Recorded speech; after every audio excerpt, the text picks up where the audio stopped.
in that process of practicing their profession, not only in this part of the country, but also in the ASEAN region. And furthermore, be also engaged in the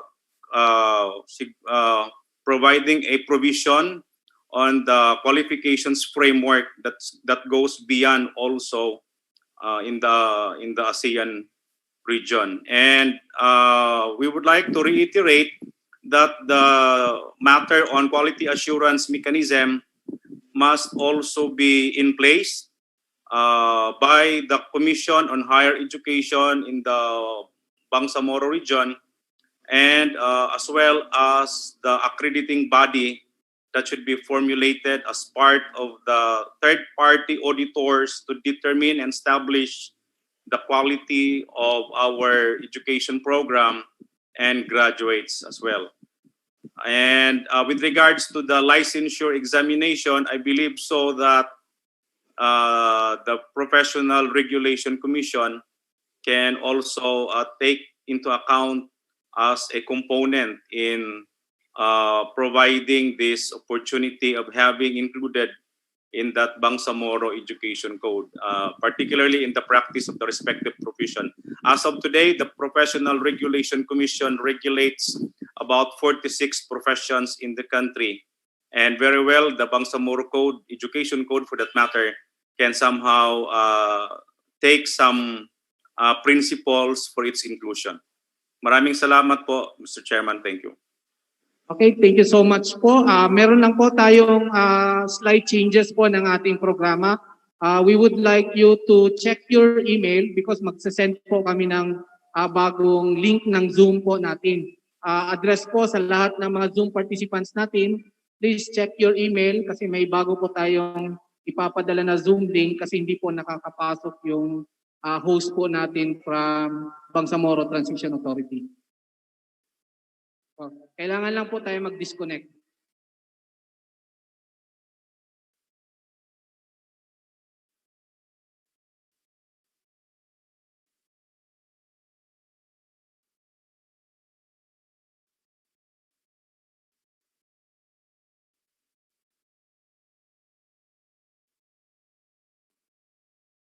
We would like to advise all participants to exit first and check your email for a new Zoom link.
Any more suggestion, or else we will proceed to our synthesis for the activity for the whole day.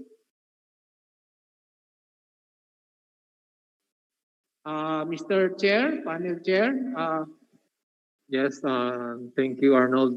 Kung wala na pong input, presentations, any feedback, siguro we can proceed first with the synthesis. okay. Okay, thank you, panel chair, MP Mussolini Lidasan. Okay. Ako po yung magbigay ng synthesis for our activity for the whole day. Lahat po ng concerns na na-raise, disclaimer lang po, babanggitin po namin. Yung mga hindi po mabanggit, I think nasulat po ng ano namin, ng secretariat namin for yung details po niya. Unang-una, concerns raised for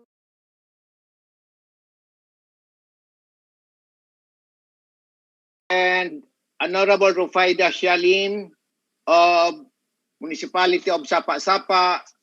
Assalamualaikum warahmatullahi ta'ala wa barakatuhu. The first thing that I would like everyone to realize at the very outset of this activity is the amazing fact that you are taking part in something monumentally historical. Some of you may not have realized it yet, but pause for a moment. Can you imagine how pivotal your role is today in charting the new course for education in the Bangsamoro? Just thinking about it sends shivers down my entire nervous system. I am excited, optimistic, and inspired all at the same time. It's just a mixed bag of emotions that I can hardly put into words. And I only wish that you feel the same. Because I think if we can just internalize how we are about to change education forever in the Bangsamoro, we would be dumbfounded, honored, and humbled to be part of the task at hand. Ladies and gentlemen, you are about to make history. And I am so glad to be a part of it with my fellow Tawi-Tawians. Alhamdulillah. This consultation is an epitome of how the people in the community is in essence the parliament. I am just saying that, I'm not just saying that as a political statement or a forced sense of humility. Really, in essence, you are the parliament. I am merely your representative there, as all members are. You are the ones we work for after Allah subhanahu wa ta'ala. The Bangsamoro Education Code that will be eventually come into being is as what you will it to be. That's why we are here today doing what the other provinces of BARM are doing simultaneously. We are here to ask you how you want your education code to be. You need to decide what kind of education your children will wake up to tomorrow. What will make the Bangsamoro Education Code unique? Let us remind ourselves that this piece of legislation is the product of about 500 years. That's almost half a century of jihad. So much lives have been sacrificed to reach the point we are in today. This cannot be just any ordinary education code. This law will be inked with the blood of the Mujahideen and with your hands today. Let's take this very seriously and with absolute conviction. Our struggle continues in a new frontier. It will be fought by our children, no longer in the mountains and outskirts of our land, but in the academe, halls of justice, courtrooms, hospitals, and in every professional arena by the next generation of mujahideen, armed with the pen and with the knowledge inculcated in them by an education system we are about to craft today. Our struggle continues in a new frontier. We will be crafting an education system that embodies the ideals and aspirations of the Bangsamoro people. A system that reflects the truth about our history and identity. A system that will shape a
Now, we can build public madrasa, employ public asatids, produce textbooks, curriculum, etc.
The next video that we'll see is on higher education.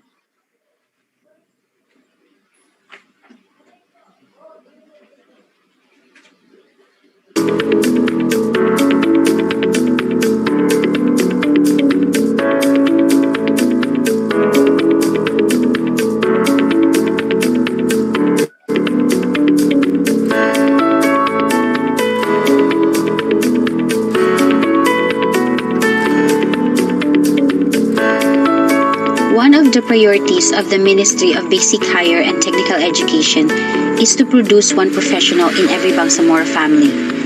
By professional, we mean someone who has acquired skills and knowledge to be employed or have a stable livelihood source. To realize this goal, a student after graduating from senior high school should pursue a higher education degree or undergo technical and vocational education and learning.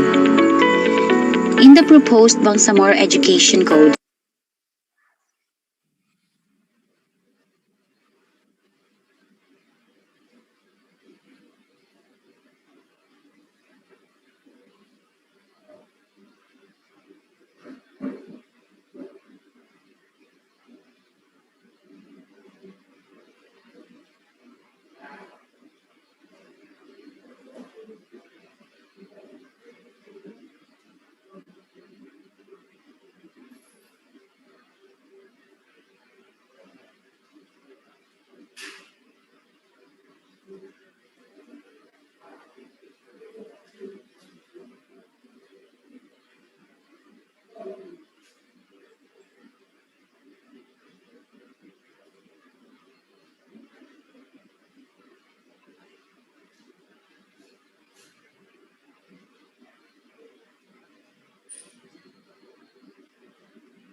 the priorities of the Ministry of Basic Higher and Technical Education is to produce one professional in every Bangsamoro family.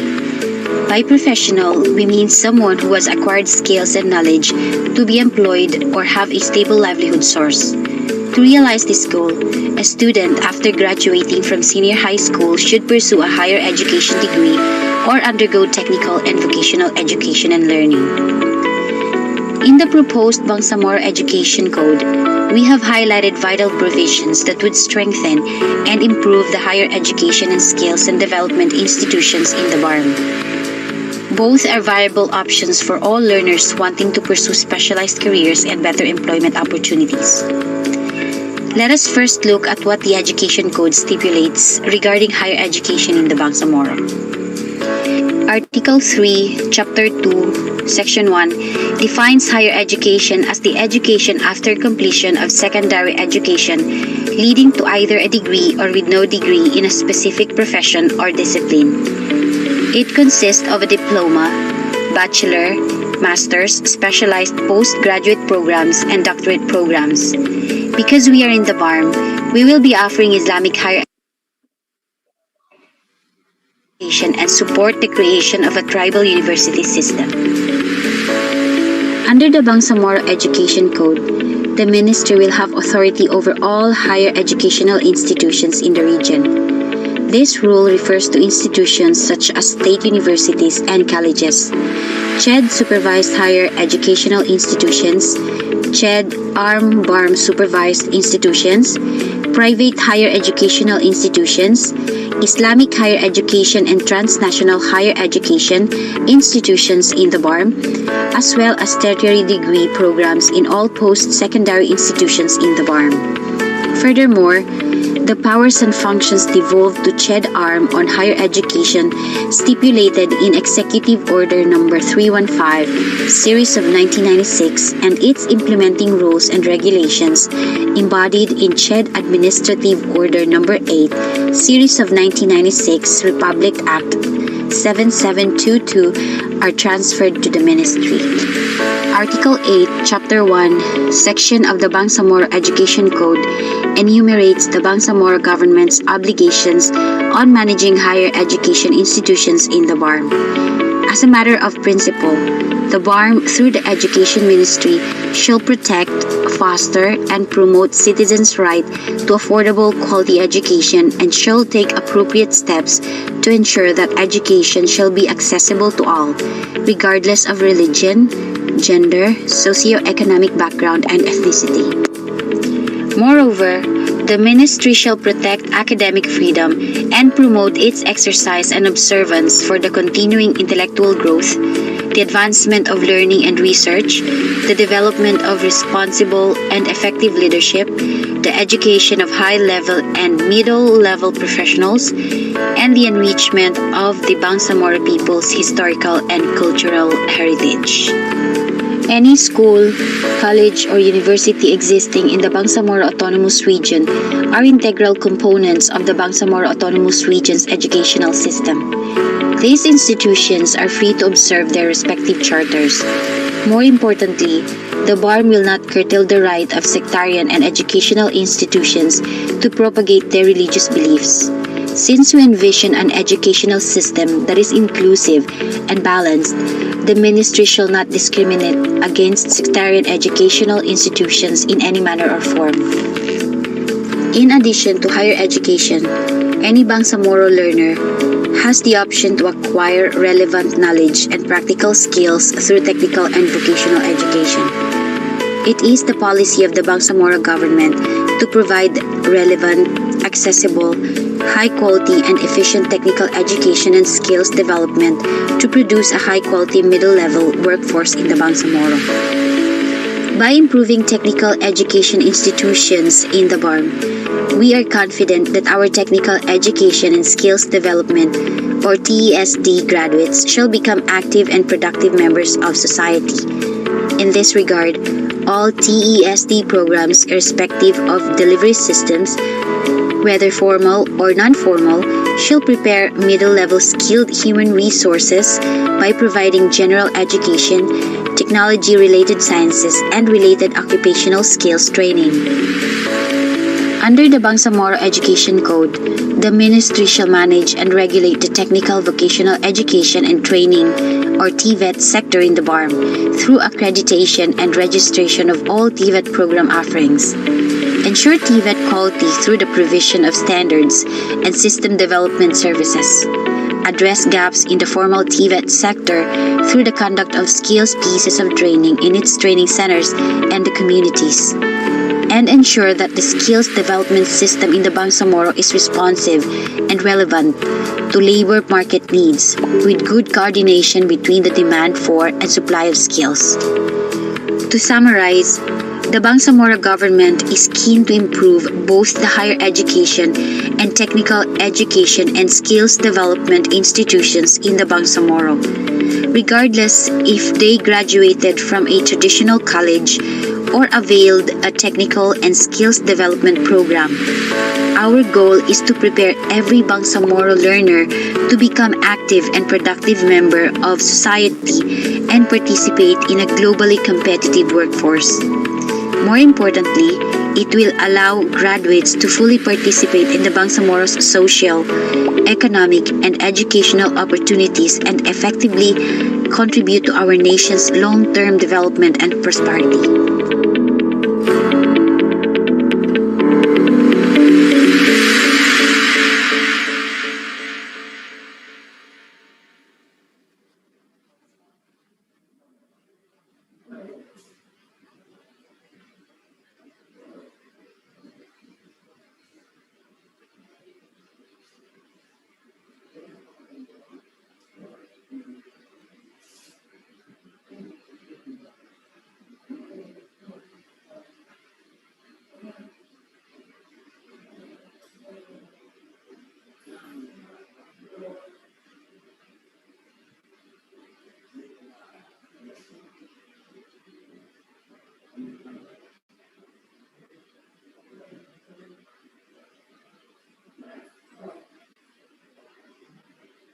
Okay.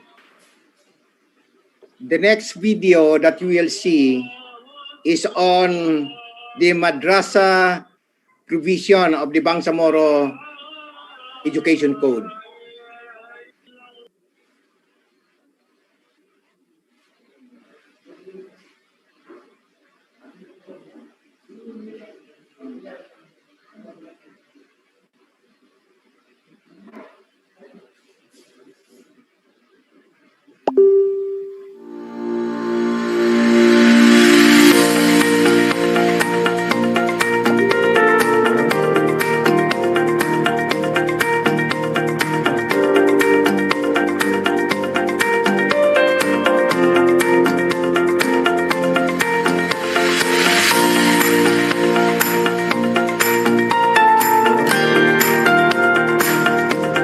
One of the defining elements of the educational system in the Bangsamoro Autonomous Region in Muslim Mindanao is madrasa education. Article 9, Section 18 of the Republic Act No. 11054 or the Bangsamoro Organic Law states that the BARM government shall establish, maintain, supervise madrasa education in the Bangsamoro Autonomous Region. Furthermore, the Bangsamoro Parliament shall enact legislation that will develop and strengthen the madrasa system. We have that opportunity in the Bangsamoro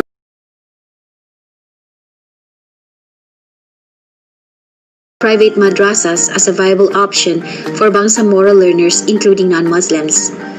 Article 6 of the proposed Bangsamoro Education Code discusses the Bangsamoro government's vision and plan for the public madrasa system.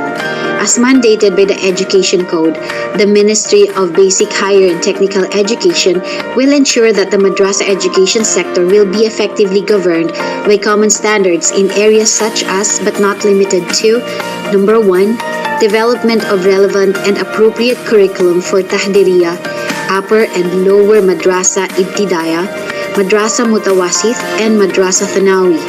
Number 2, use of learning assessment mechanisms. Number 3, the hiring of qualified madrasa teachers and support their professional development. Number 4, use of quality textbooks and learning materials. And number 5, standards for school infrastructure, madrasa management, and quality assurance. Improving the madrasa system would not be possible without vital resources.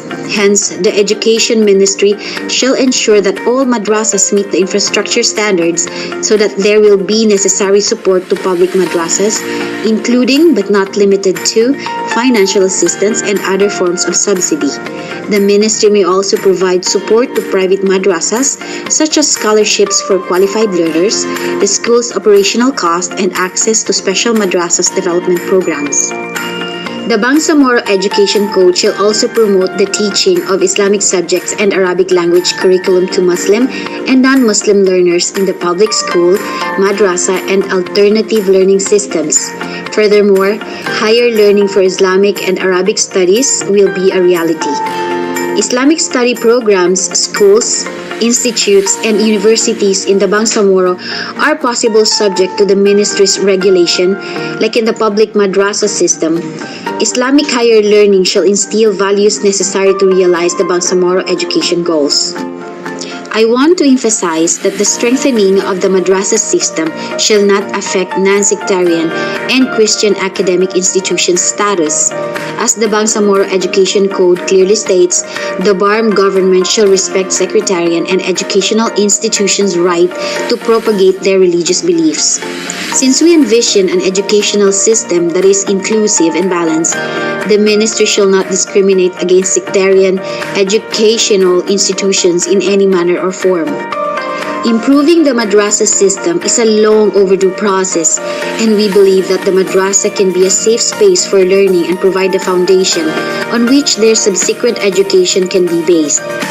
More importantly, by providing the necessary support, we will address the misconceptions surrounding the madrasa system.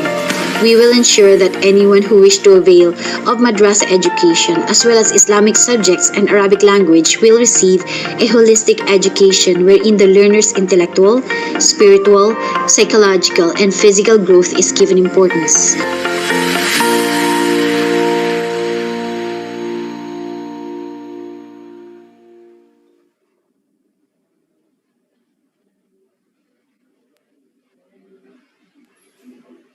Brother George. Okay. Brother George, amo na yatin kuan, amo na yatin Yes, sir. I think we're done. video nato. So na-record nyo rin sa doon. Yes, sir. Yes, sir. Okay. Since kuan na, ano ba? Asar na, asar. Oo. Can we have a mga 15 minutes sa Jakwan? Just for prayer? 15 minutes, Kwan.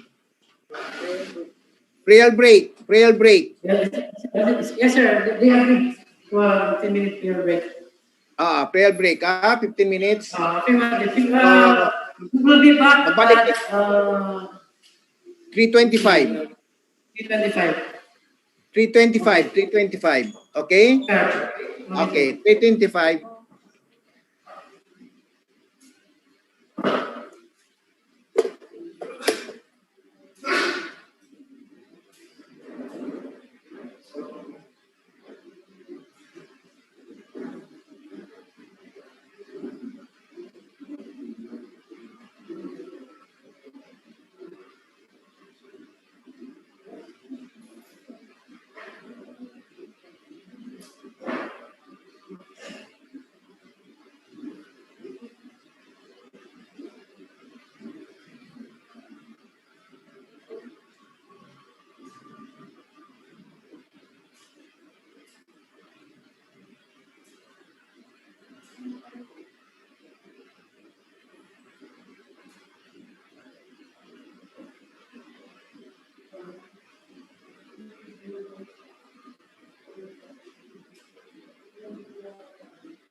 Bro Jam.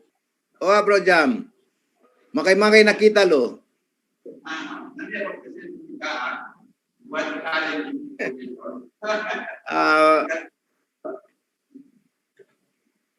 Labi na ako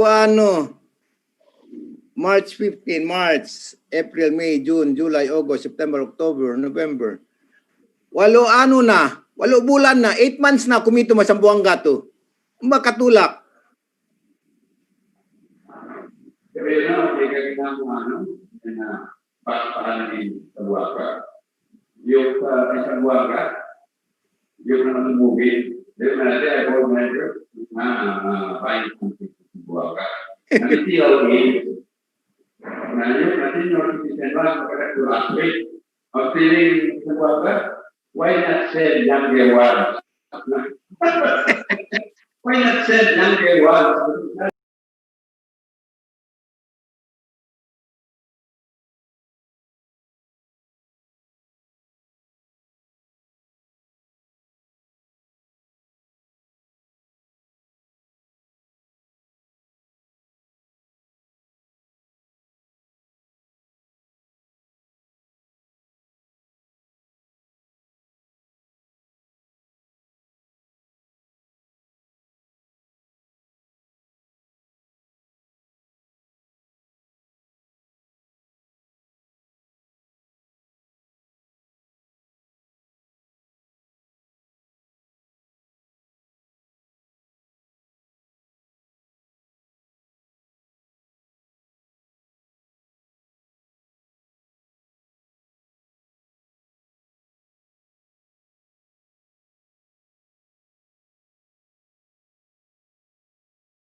So anyway, I'm come because I will be talking with the other than tomorrow. When we come up with the position paper, but I didn't give my input also relation to some position in proposal. Aside min ya direct ya ano bi Mindilo, ya suggestion bi ya position paper bi ba? Yeah. Anyway bro, Jam attorney, ya until 27 gi kami mag-receive. I think saka stop ko tulak min Bungaw Sunday. That will be 27, 28, 29. Po siga tulak aho. So inshallah niya gi niya time gi magano toongan. Especially bro Jam ya what do you think Bangsamoro government in relation to SUKS, no? Especially the MSU. Okay? So sa NGO this morning suggestion siya if we can put something minaan makode that institutionalize the assistance of the government even to SUKS. Iluro ma education code lo ibang tanda no ano-anuhin pin makita jurisdiction Bangsamoro masuks at the same time coordination support and also support although betanan even without the code yet may kami magbisala makasi Minister Ikbar actually minsan MSU kalukalo kalanjal biyang alingan maako saka 2 weeks ago niya project government ma MSU and it is quite big. But point sa NGO din sini, why don't we put it in the code that responsibility ba te Bangsamoro government even to help support because ang isang mamadrasa matanda to nga support to madrasa even private madrasa. It's not only for public madrasa but even private madrasa. So something like that, no? Something like that ba, Bro Jam? But that should come from you. Kalukalo niya milo provision the additional section ba, Bro Jam? Additional section. Yes. Please lang ang bata kalipat leta.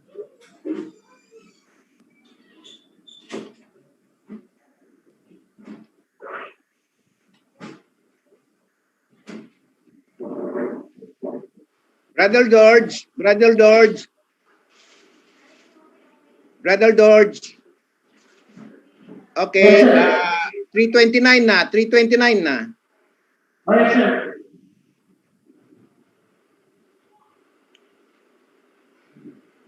Inda ako inda angski, sung napakuan, sung napajambatan. So they will be able to join us on Wednesday. Here, basically. Ah? Kung proceed to the sir? Okay. Anyway, direct na kita kuan, ha input nila na, bro. Yes, sir. Bro George, amon input nila na nga mga resource persons ta na. Then we will just listen and amon, try to isuin mami sara muna biayan and be sure okay in documentation ta rin doon, ha. Be sure okay in documentation. Okay, so we now proceed to the most important part of the conference is to hear and put on record the inputs of our record persons who are here today with us. So we will start for us. Sir, we request you to come forward.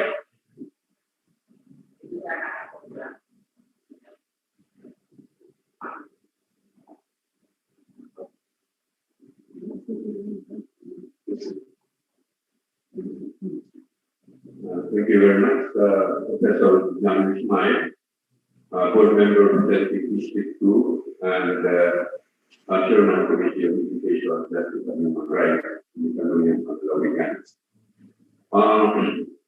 Let me state, first of all, that the offices of the governor and the vice governor did not make it to this consultative meeting as they are in they actually make it. And I hope I can also receive my copy of the invitation. And I told them that anyway, I will be attending because of the meeting. As the proposed code is so important because education now is an important component in whatever measures that we actually undertake for especially in Bangsamoro. As regards the code, the proposed code, if I am to say this has one unique feature, or in fact, it is revolutionary in a sense that it takes into consideration the Islamic view of man. That man is not just body, but man is a spirit. And it takes into consideration this ephemeral world and the hereafter.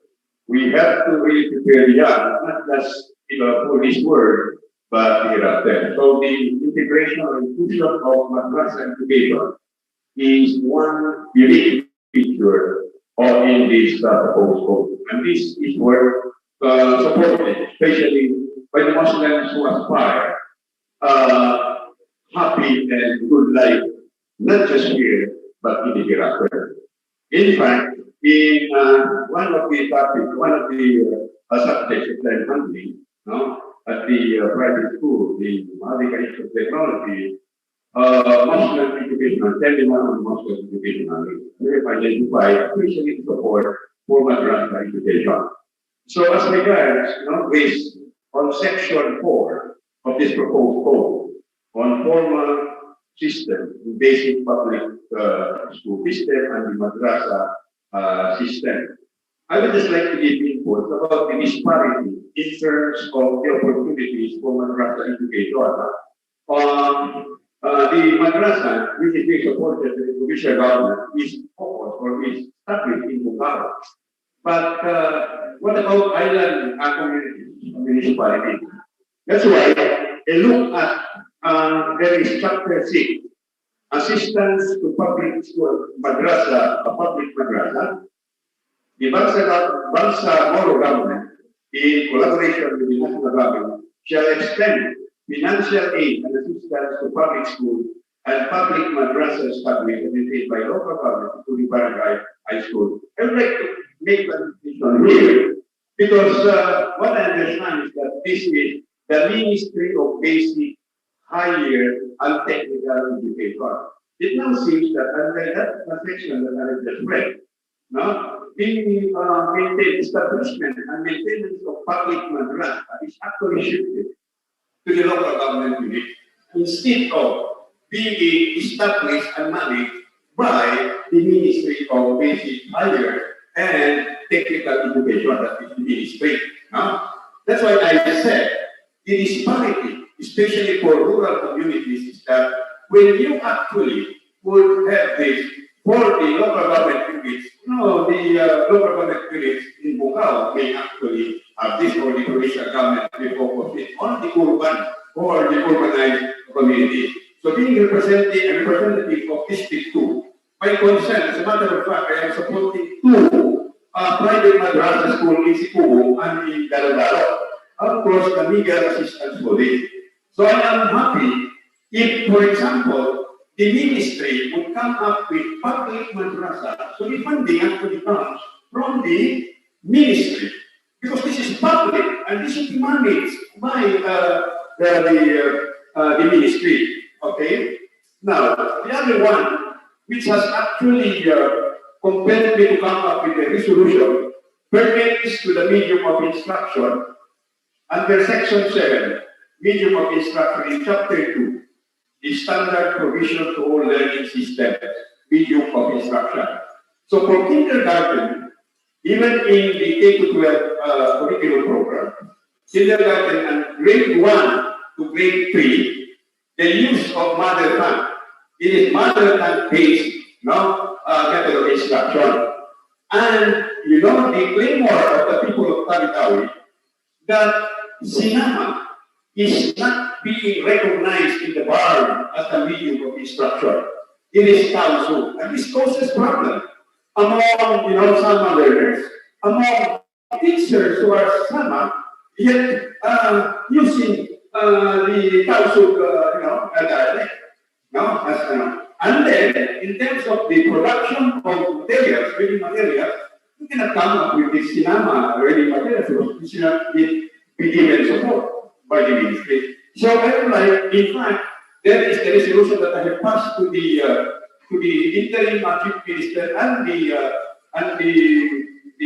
speaker of the parliament, a resolution urging the interim parliament to accord due recognition to Sinama as one of the official languages in the bar. I hope the member of parliament, Professor Eddie Ali, can actually, insist on this. Now, this is provided in Section 7. So our apprehension would be that one would not be considered because Tawi-Tawi is overwhelmingly some communities. Okay, so this is one. Anyway, we will integrate it in the position paper in our discussion with my colleagues in the Sangguniang. And then there is another thing in the provision under Section 3, in Chapter 5, on provision on public school systems. It reads,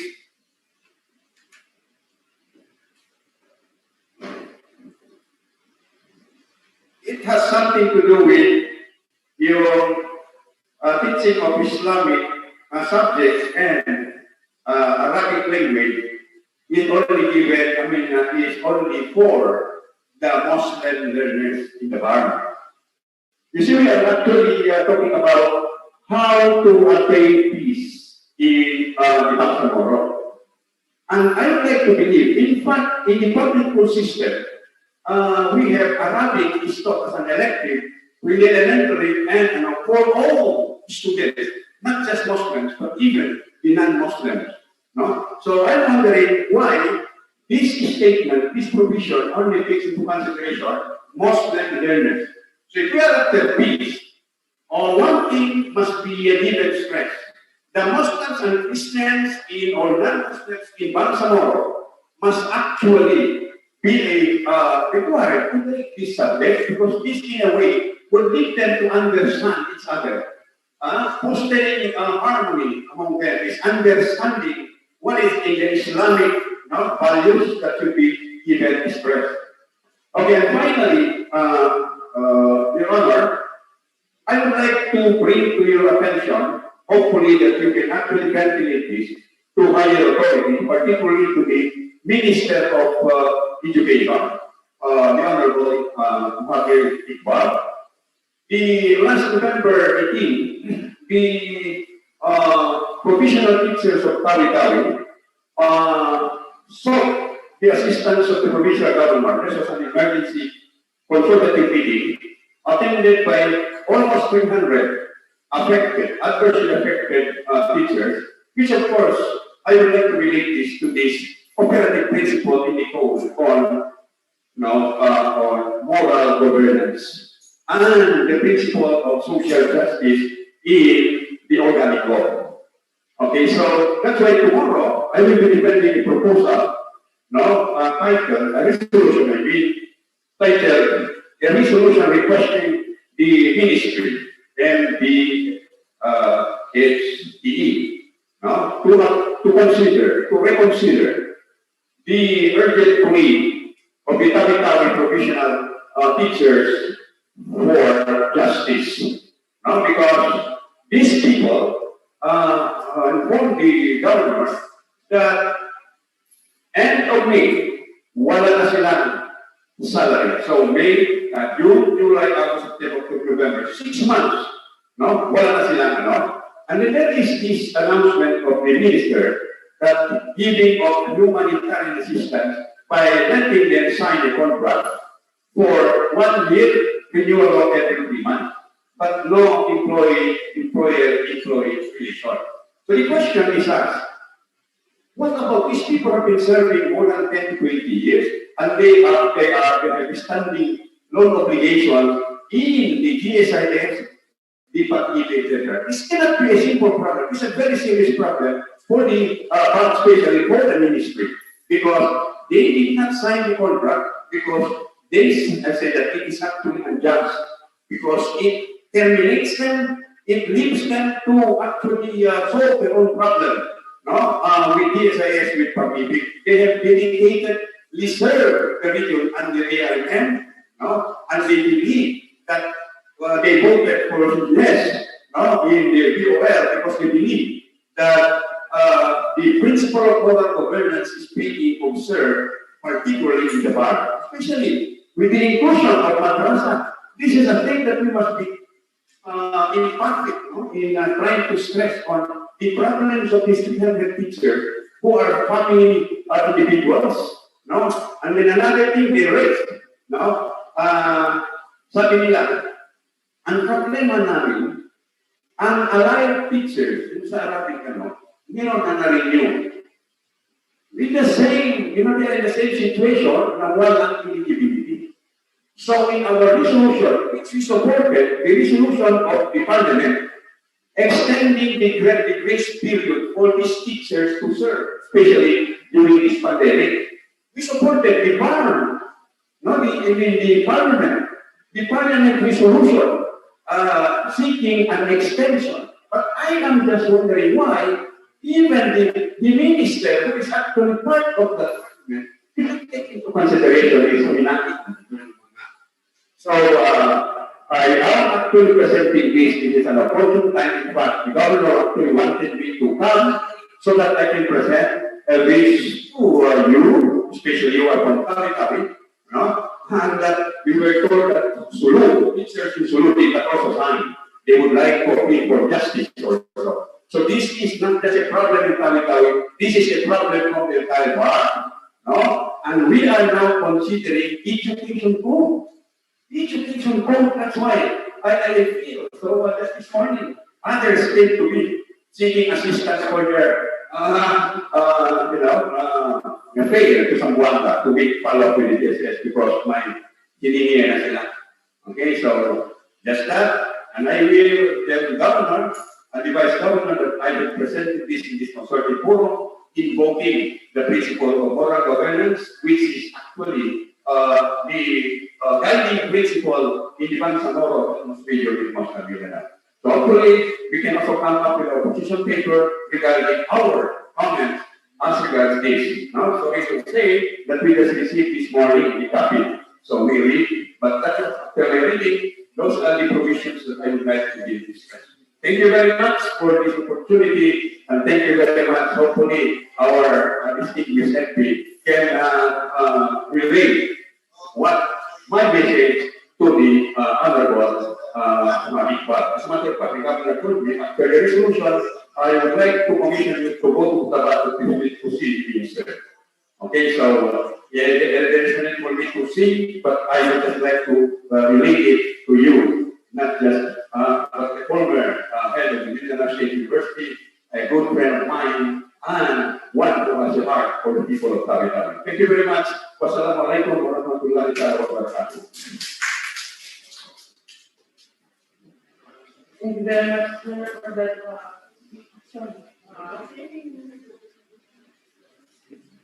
Yeah. Yeah, thank you. Thank you, Dr. Abdul Jamil Ismail, who is the chairman of the Sanggunian Panlalawigan ng Tawi-Tawi na Committee on Education, who is also a former colleague in the Mindanao State University. I'm happy, Brother Jam, of your comments, starting from the support of the Bangsamoro government to madrasa. It is for the first time that the madrasa education is being part of the Bangsamoro, is made part of the Bangsamoro education system. And it's not only, Brother Jam, it's not only, I know the office of the governor is supporting around 600 asatids, madrasa teachers.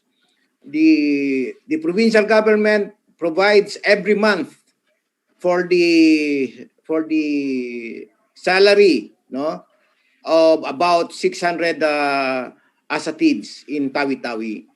And with this code, we will have already a public madrasa, which means that there are madrasa that will be already not only recognized but become part of the Bangsamoro education system. But at the same time, as provided also in the code, we will be supporting, the Bangsamoro government will be supporting even the private madrasa. So yan po. So ang ganda ng mga ang ganda ng mga input mo, Brother Jam. How I wish you could put it in as a position paper, so that it will form part of our documentation in Tawi-Tawi, in whatever improvement, and I would like you to particularly point out which of those provisions that we have in the Bangsamoro Education Code that need to be enhanced, or even you may suggest for additional section, in those in the code. So with us here, I saw my sister MP Susana on Zoom, and also Kaka team, our deputy speaker, the Honorable Hatimil Hassan is also on the Zoom. Sister MP Susan, if you would like to say something, I would like to give the opportunity to you to say something, being part of us in the committee, and at the same time being member of the Committee on Rules. And also Kaka team, if you would like to say a word or two, please do so. May we recognize MP Susana to say something. Yes, Sister MP. Assalamualaikum. Good afternoon, everyone. So greetings of peace to all the people attending the public consultation on the education code of the BARM. So I would like to congratulate the people of Tawi-Tawi our beloved MP Eddie Ali for spearheading this public consultation. So I was listening already a while ago after the consultation of Maguindanao, Cotabato City, and 63 barangays. I joined the Tawi-Tawi group because I would like to listen also to the inputs of our colleagues from Tawi-Tawi. So we are very much fortunate and happy to listen to what you want to be the substance of our proposed Bangsamoro Education Code that will enhance the code and make our people more productive citizens of the Bangsamoro through quality and excellent education. So congratulations, Brother MP Eddie Ali, and all those participating in our public consultation. And we hope to generate more substantial inputs from you, people from Tawi-Tawi. Assalamualaikum. Thank you, Sister MP Susana Anayatin, for the words of encouragement to all people in Tawi-Tawi. Alam mo po yan, Sister MP Susana, very special sa atin ang Tawi-Tawi kasi napakalayo ng Tawi-Tawi. Nahirapan nga tayo. Ako nga, Sister MP Susana, hindi nga ako makarating doon kasi I was not given permit by the City Health of Zamboanga because I have exceeded the allowable age. Okay. Yeah. So inshallah we will go there to Tawi-Tawi when COVID is done. Yeah, inshallah. Yeah.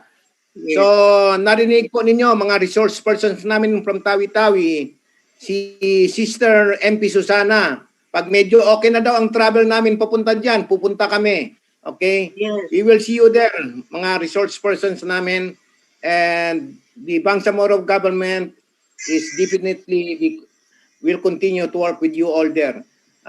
Thank you, Sister MP Susana, and kaka team.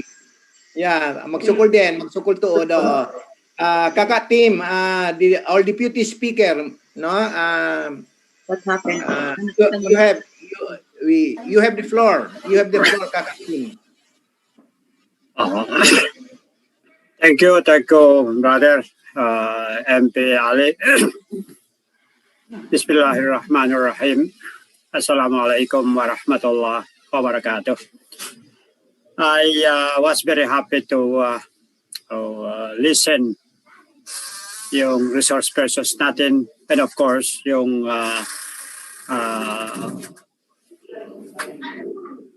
sinabi ng kapatid natin na MP Eddie Ali tungkol sa development ng madrasa sa Tawi-Tawi. With more than 600 ustades, asatids, being engaged in the teaching in the madaris, medyo malaki yan, marami. Ibig sabihin, marami itong madrasa diyan. At saka Tawi-Tawi, being the first na seat of Islam, alam natin na galing sa Tubig Indangan ang sa Simonol na nakapasok ang Islam dito sa atin. So with that Tawi-Tawi being na first na Islamized sa atin, continuing its role in spreading our culture for the unity of our people, for the unity of the rest of the Filipino people. Ang ibig sabihin po, we are very, very much encouraged, and we are very happy to know that there are more than 600 asatids teaching in Tawi-Tawi. With the new education code that BARM is formulating, that we hope that we could be able to improve further and strengthen the teaching of Islamic value and Arabic language as prescribed, mandated under Republic Act 11054. Pagkakataon natin ito, this is our opportunity to continue to educate our people to educate our children and grandchildren na tinatawag through Islamic education. Ang Islamic education po na hindi yung mga maging radical, kung mga extremist, kundi yun ang maging knowledgeable at saka learned ang mga estudyante natin, ang mga anak natin, ang mga apo natin, that they are learn the true Islam na tinuturo ng mga ustad natin both sa madrasa at sa public schools yung that are engaged under the allied teachers. So with that, maraming salamat. Wassalamualaikum warahmatullahi wabarakatuh. Magsukol da isab kaka Deputy Speaker, kaka team magsukol tuod for your encouraging words also for Tawi-Tawi. Actually kaka team kuan mga unom nga gatos, no, mga 600 asatids being paid by the provincial government of Tawi-Tawi. It's good that we have a very supportive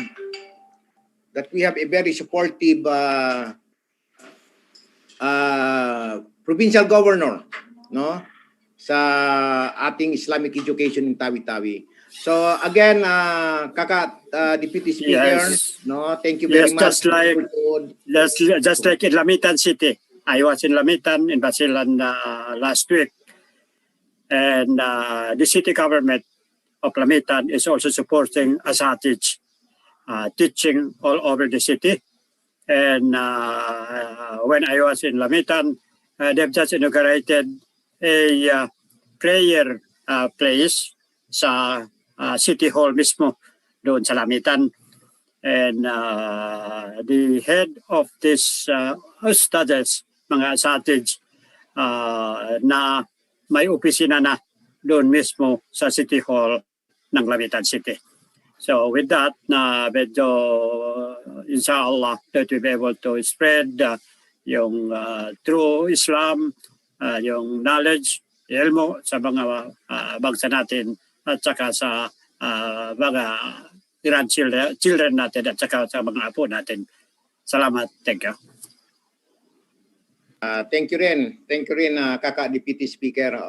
So we are very happy to note that our LGUs are very supportive of the Islamic education of our children.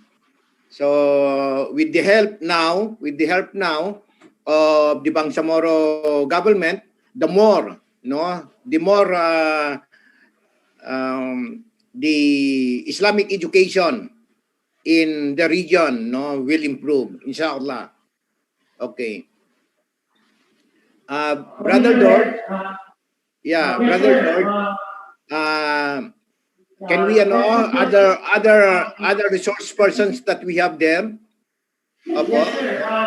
The Honorable Shangri Nakaray wants to direct this.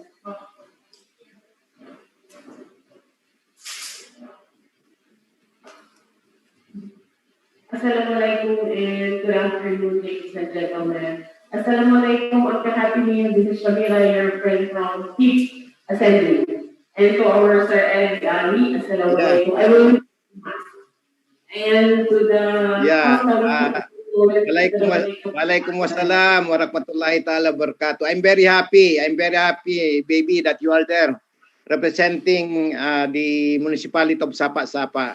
Congratulations, maraming salamat po talaga na you find time to be with us, no? I know marami po makakatulong ka sa atin. Hindi lang po ito para sa atin na Sister Baby, no? Hindi lang po ito sa atin sa Tawi-Tawi. This is an education code for the Bangsamoro. Ano man po ang magiging input ninyo diyan sa atin, no? Ito po ay to the entire, no? To the entire Bangsamoro. At ito po, alam po natin lahat yan. Kayo, ikaw, si Brother Jam, ang pinaka-enhancing factor sa development ng lugar, ng tao, ay edukasyon. At ako'y nagpapasalamat na tayo, no, kagaya ng sinabi ko kanina, kayo at ako at ibang kasamahan natin sa Bangsamoro ay naging bahagi ng itong historical activity na ating gagawin natin. So, congratulations for being with us at maraming salamat, baby. Thank you talaga. Okay, please proceed. Thank you, Sir Ed, and assalamualaikum to the BTA Extension Office, Madam Susan, Madam Raz, and Madam Diego. I will be taking this opportunity because this is the only time we can express our sentiment. But before that, I'd like to second the motion or Honorable Sir Jamo about the dialect, and of course the recognition of some dialect to be used as our emotion. We will authorize Sir Jamo to represent us as Tawi-Tawian because he is the right person and an educator himself. I am here because I am Sir Ed. If you follow up ko lang po the concerns, I would like to congratulate the Bangsamoro government for the proposal of Bangsamoro Education Code. But before that, before we will provide the Bangsamoro Education Code, I hope we can solve the problem of the Tawi-Tawian. We voted for Bangsamoro because we believe of the equal opportunity para po sa teacher namin dito. The same thing, how can this be, paano natin mapapalago itong Bangsamoro education without solving the problem in the classroom? So we will put that into writing, Sir Ed, we will give it to you, yung concern namin. And then, sa teacher, isisingin ko lang, Sir Ed, so Sapa alone, we have 3 elementary schools that has no teachers. Talagang wala po. Please take note of that, sir. I'm sorry to say this, but we have 3 elementary schools sa Sapa na pinanggalan na po ng teachers. So, doon po ang concern namin, how can we again propose the Bangsamoro Education Code without solving the roots, the grassroots problem na sana mabigyan si Tawi-Tawi ng equal opportunity, just like everybody else in the Bangsamoro province. So, yun po ang aming concern. And second is, the provisional teachers, si Sir Dami na po ang mag-aano nun, ang magpa-follow up for the Tawi-Tawians. At saka, ang tinayo ko lang po dito, yung sobrang concern ni Sapa Municipality about our 3 elementary school na wala na pong teachers. So far, si COVID kaya medyo hindi masyadong napapansin because of COVID. But without the COVID, ang school na pabayaan na po. We will go to Cotabato if everything is settled and we already have the vaccine. And kami na po ang maglalabi sa ating manumahal na bossing dyan sa Bangsamoro government. Once and for all, congratulations, Sir Ed, sa lahat ng Bangsamoro bossing natin sa taas for doing this Bangsamoro Education Code. We will always support the good thing that the Bangsamoro government will do for us. Sana wag lang kami pabayaan ng mga Tawi-Tawian. With that, I will say thank you once again and assalamualaikum warahmatullahi wabarakatuh.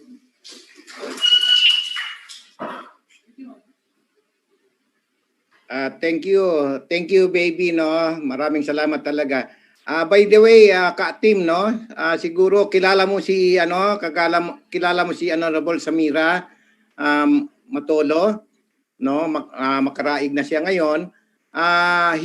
She was formerly an assemblyman, no, representing Tawi-Tawi po. Yes, I remember Samira, good Samira, and we were together. Back in in that Okay. when I was assemblyman. And she was very, very active when she was with us. Yeah, and kasi noon pa man, kahit na under Republic 9054, ang Madaris Education ay nandiyan na. Kaya lang dahil sa walang changes sa pagtuturo natin, unlike now, kailangan may bagong education code tayo, may mga at saka there is a real reform and real changes in the way how we govern ang autonomous region natin. Kaya ngayon lang magkaroon tayo ng mga education code. In the past, dahil may education code na, yun lang ang sinusunod namin. Except we created yung sinatawag nating opisina Undersecretary for Madaris Education sa Regional Department of the Department of Education. And we have been discussing this one, but not as extensive as we are doing now. Salamat, Brother Eddie. Thank you. So, sis MP, sis Baby Matolo, Makaraig, oo. Maraming salamat, sis Baby, no? Doon po sa, you know, I'm very sad to know that there are 3 elementary schools in Sapa-Sapa. There are 3 elementary schools in Sapa-Sapa without a teacher. So tingnan mo kaka-team, no? Tingnan mo Sister MP Susana. Oo. Tatlong elementary schools in Sapa-Sapa. Yan ay Sapa-Sapa lang kaka-team, ha. Sapa-Sapa lang po yan. Walang teachers. See? So ito po, I'm very happy. Sister Baby, no? Sana I would like you to put it in a position paper yung mga sinabi mo, no? Asahan mo, andito na nakikinig po si Deputy Speaker, kaibigan mo, si Tim Katimil Hasan. Kasama mo po ba yan sa assembly, sa Regional Legislative Assembly? So hindi namin papabayaan, Sister Baby, ang tawi-tawi. Pangalawa, I agree with you and Dr. Abdul Jamil Ismail yung sa gamit ng mother tongue. Totoo po yan, kaka-team. Sa tawi-tawi, majority Alsama, pero ang sinama po hindi po recognized. So, yung mga books pinapadala doon sa amin ay in Tausug.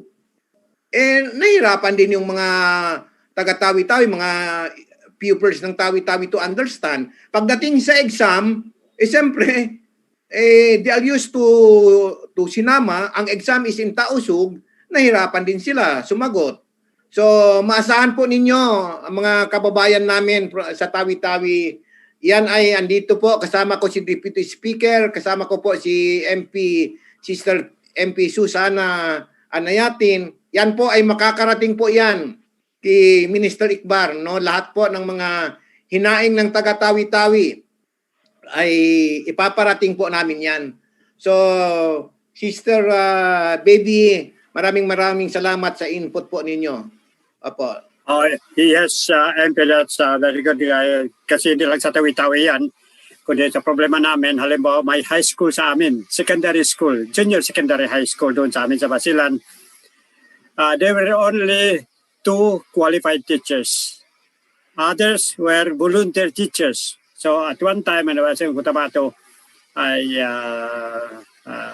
saw Brother Muhajir Iqbal, ang minister natin ng MBHD, and kung baga ganun, try to call their attention to do something sa mga eskwelahan natin that in the far-flung area, sa tawi-tawi, sa mga island municipalities, dahil nangyari rin sa amin. So si Brother Muhajir committed they will do something about the lack of teachers in some of our schools, and at the same time yung mga school buildings, kailangan din natin yan. When we met, I brought this to his attention about the lack of school buildings and yung mga school supplies, at saka yung kung baga anong ganun, because ang high school sa amin, secondary school sa amin sa Tuburan, Muhammad municipality. Formerly, when the municipality of Tuburan was not yet divided, they were just annex of the high school, secondary school in the municipality. But so when the Muhammad municipality was created, ang ibig sabihin, they were already separated from their mother school, which was based in Sunalatan, about 7 or 8 kilometers away. So because of that, na hindi masyado na ang pag-manage, ang nangyari, our high school walang MOE dahil ang MOE na doon pa rin sa mother secondary school na when they were together in one municipality of Tuburan.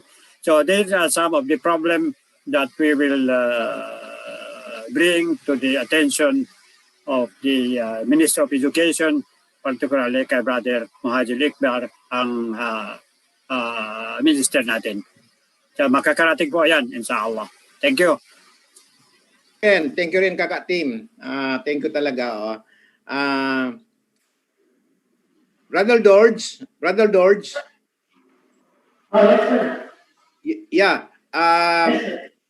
Let's go back. Narinig po natin, Sister Baby, narinig po ninyo, kayo po dyan, mga resource persons namin, yung mga problema ninyo po, maasahan po ninyo. We are only a text away from you all in Tawi-Tawi. Rest assured that maski text lang po, pero sa ngayon, dahil kailangan natin itong documentation ng Bangsamoro Education Code, we expect your position papers po. Brother Lords, kung mayroon pang gustong mag-comment sa magbigay ng kanilang suggestions, please. Yes, sir. My dear President, is there any other input you would like to advance in content?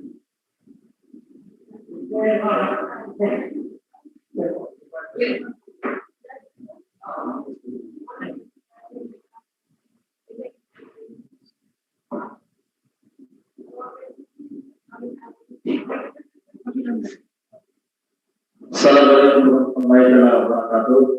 I'm Attorney Jake Salaman, SP member of the Municipality Executive, Chairman on Committee on Education. Hello, sir. Waalaikumsalam warahmatullahi ta'ala wabarakatuh. Attorney Jackie, welcome. Opo. Yes, sir. Thank you. Actually, sir, it's arrived this afternoon around 2 p.m. from Cebu. And okay, nakakataon after few hours of sitting in this hall. And I had a chance to go over the proposal of tomorrow, and I found it, of course, finally practice, and I almost had more awareness about it. But when I came across this section, particularly about these principles of equity, it amazes me because one who came from a not so fortunate family from the start, from this during my journey in my education, and I found it really startling. I'm happy to say this that the section goes like this: those who have less life shall have more educational services and opportunities. Of course, I thought that in most cases we always say that this is one principle that is not that easy. I mean, at least usually it is easier said than done. And I hope that these governors of Bangsamoro can carry this, di ba? Para ma-benefit ang napakarami nating mga kabayan na they are not fortunate in terms of financially. So it starts, I hope that it starts with the basic education. So the learning starts from the basic education, from primary education. We all know that. And I believe that this group of people should be receiving already support of the government as early as those stages. So I was looking for a provision that will address this situation. So sabi ko siguro, why not like insert provision of health and nutrition program so that they will the children will be much more encouraged to attend to their studies. Diba? And also, Sir Ed, and all these that are embodied in this code are envisioned to produce in the long run professionals, young professionals. But this has been a problem that at the end of the day, that once when someone has just graduated, it is not that easy for that person to land on a job. So there is always this issue or mismatch. So I would like the BTA, to somehow look for a solution. Why not make some mechanism, a system of mechanism that will address this issue of mismatch? Because when we know that one of our goals is to produce more and more graduates, but that's not the sole concern of every government.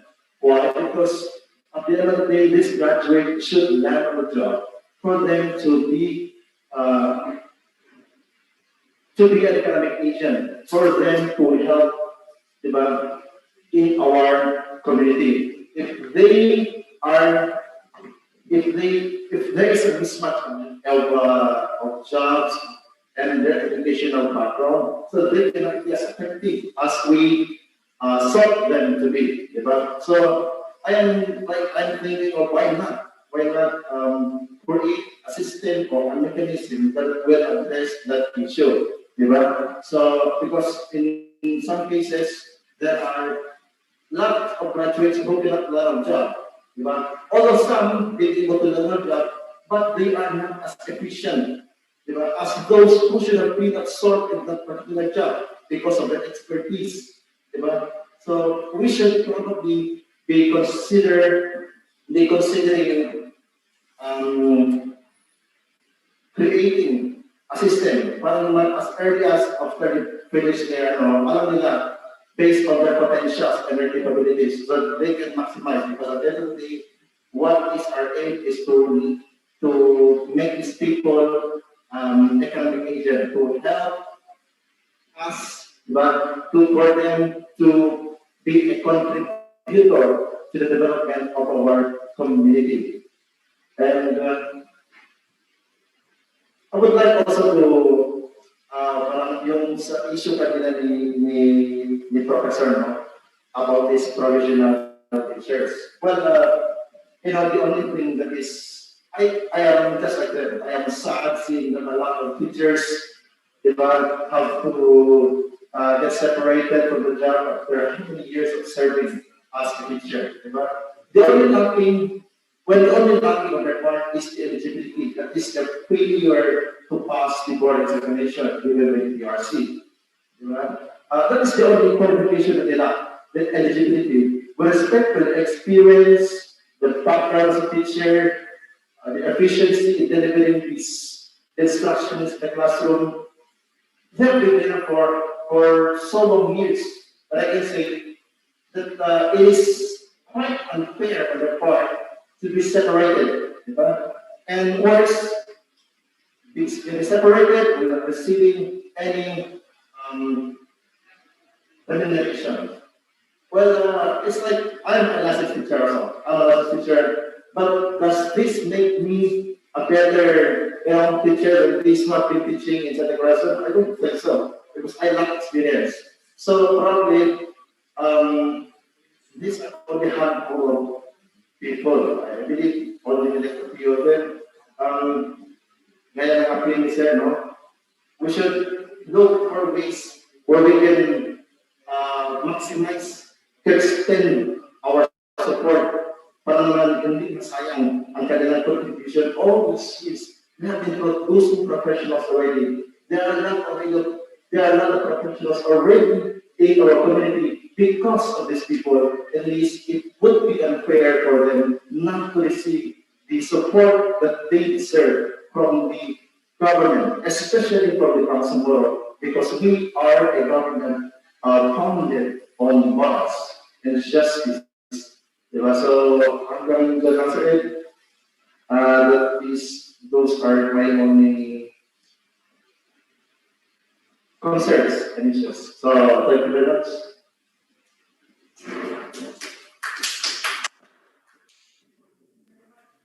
Attorney Jakey. Attorney Jakey. Attorney Jakey. Attorney Jakey, oo. Salamat Yes, talaga. sir. Alam ko how difficult it is for you, no? Galing ka pa sa Sibuto na Yes, sir. pupunta dyan sa Bungaw. Alam ko, and I was told by my staff in Bungaw na malakas pa daw ang ulan dyan eh. Malakas ang ulan kanina, no? So I know, basang-basa ka pa. Yeah. Nasiraan pa kanina nila eh. Alam ko rin. Opo. So maraming salamat talaga sa sakripisyo. Makaabot ka lang sa consultation natin diyan sa Bungaw. Yes, sir. No? Kaka-team, si MP Susana, si Attorney Jakey galing pa sa Sibuto 'yan. No? You know, that will take hours for him to reach Bungaw. But because of the consultation na gusto makabigay ng input sa atin, nagsakripisyo pa, no? Attorney Jakey sacrificed just to be with us this afternoon in Bungaw. So Attorney Jakey, maraming salamat at yung mga input mo, no, napakaganda rin ng mga input mo. Pakiano na lang po sa isang position paper para asahan po ninyo yung mga problema. Mabuti may mga kasamahan kami, ako, no, na nakikinig sa Zoom, kagaya ni Sis MP Susan, pati si Deputy Speaker. Dahil sa mga problema natin, alam po nila na hindi lang po yan sa Tawi-Tawi ang problema. Oo. Hindi lang po yan sa problema sa Tawi-Tawi, kundi sa buong farm. No? Yung concerned mo sa provisional teachers, ganyan, alam po namin yan. Alam ko marami rin tumatawag galing sa Tawi-Tawi. How can we do something about it? So, inshallah, with the Bangsamoro Education Code being crafted now by us, no, by you people there, kasama po kayo, tumutulong sa atin sa pagkakaroon natin ng Bangsamoro Education Code na mas lalong maayos natin, Attorney Jakey, no? Yung problema that we are confronted with, no, sa education. So hopefully with the Bangsamoro Education Code, makatulong tayo to address, no, ng problema natin sa education. Sa education. Oo. So maraming salamat, Attorney Jakey. At saka yung may usapan tayo, yung kasi matagal na ako, Attorney Jakey, dito sa Zamboanga, hindi ako nakabalik sa Cotabato. Yung mga papeles hiningi ko sa iyo, Attorney Jakey, bigyan mo rin ako ulit. Magme-message ako sa iyo, no? Tungkol doon sa usapan natin. Yeah. Okay, maraming salamat, Attorney Jakey. Okay. Thank you, sir.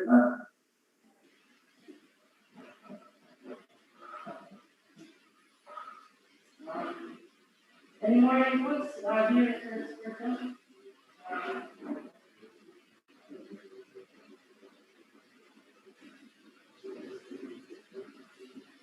Anything more? I think, sir, we are done with this portion of the consultation. Anything else? If there's anything else that you would like to add, you can so.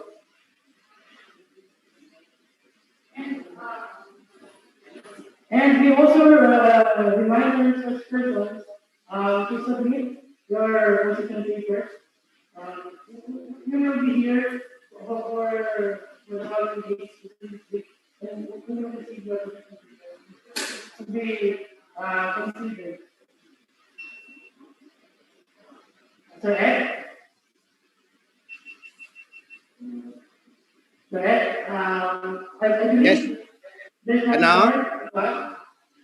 Wala nang gusto magbigay ng input? Yes, sir. I think we're done.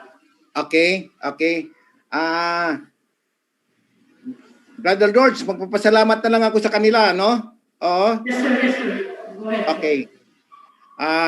In behalf of Minister Iqbal of the Ministry of Basic, Higher and Technical Education and the panel in charge of the consultation on the Bangsamoro Education Code, I would like to, and in behalf of my brother, Deputy Speaker, Hatimil Hassan, and Sister MP Susana Anayatin, I would like to thank all our resource persons representing the local government officials of Tawi-Tawi.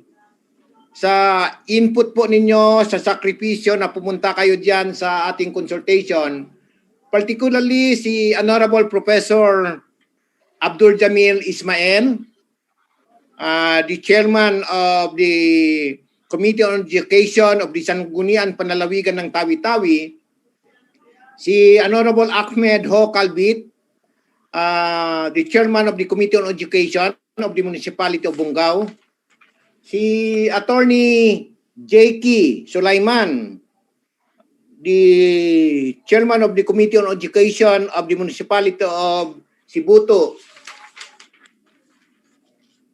Honorable Yamani Ahaja of the Municipality of Sitangkay,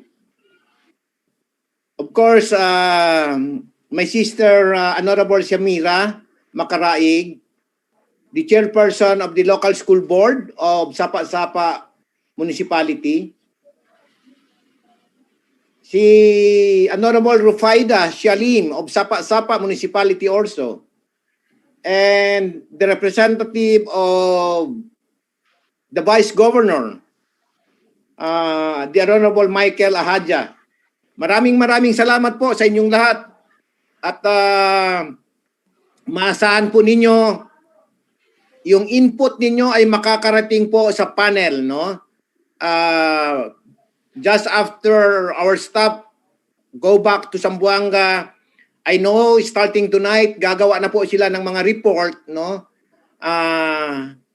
Makakarating at makakatulong po sa paggagawa natin, no? Paggagawa natin po ng enhanced Bangsamoro Education Code. Maraming salamat sa inyong lahat and hope to see you again in the other consultations of the codes that the Bangsamoro Parliament will propose. Sa inyong lahat, maraming salamat po. Sister Susana, kung mayroon po kayong just a closing note from MP Dr. Susana Anayatin, please po.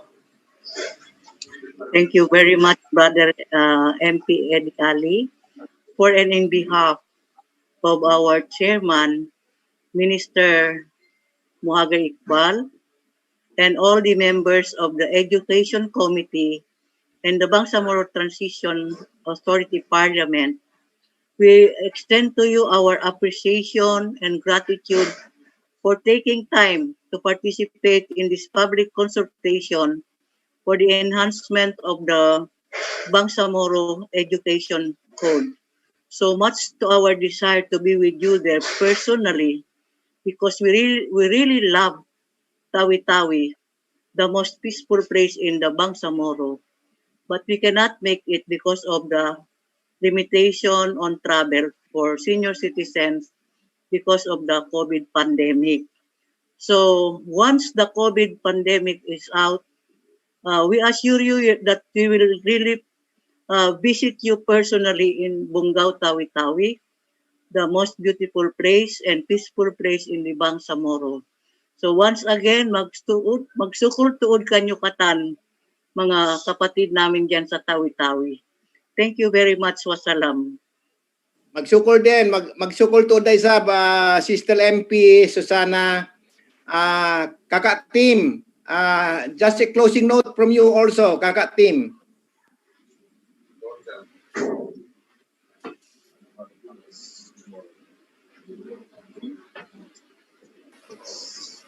Yes, I would like to congratulate you for holding that very successful consultations with the grassroots of our people.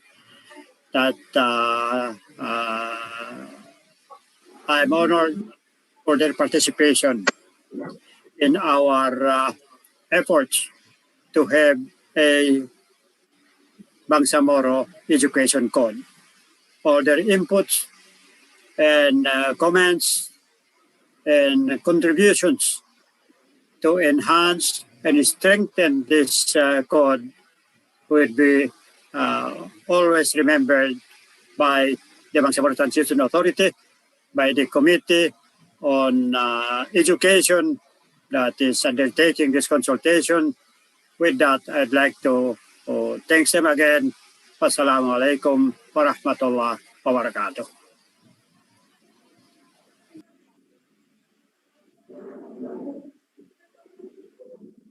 Waalaikumsalam warahmatullahi taala wabarakatuh. Sa inyong lahat, sa inyong lahat. Maraming salamat sa inyong lahat. Thank you so much. Thank you so much. Inshallah, we will see each other.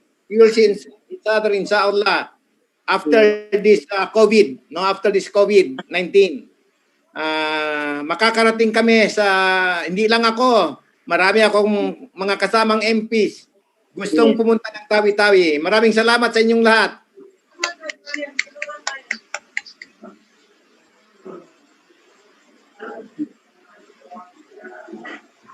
Well, thank you very much. Nag-ulan.